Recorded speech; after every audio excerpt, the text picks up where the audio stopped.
আমাদের নিয়ম শুরু হয়ে গেছে সকাল থেকে। জামাই ষষ্ঠীর নিয়ম, মেয়ে, নাতি, ছেলে,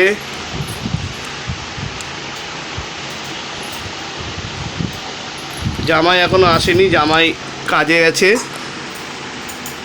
জামাই ষষ্ঠীর সব আয়োজন চলছে।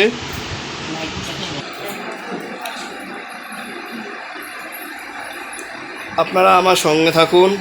আমার ভিডিও যদি ভালো লেগে থাকে লাইক, সাবস্ক্রাইব এবং শেয়ার করবেন, এবং কে কোথা থেকে দেখছেন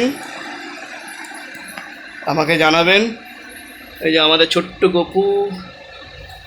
আবার দেখা হবে আপনাদের সঙ্গে পরের কোনো ভিডিওতে, অন্য কোনো জায়গায়। ততক্ষণের জন্য বা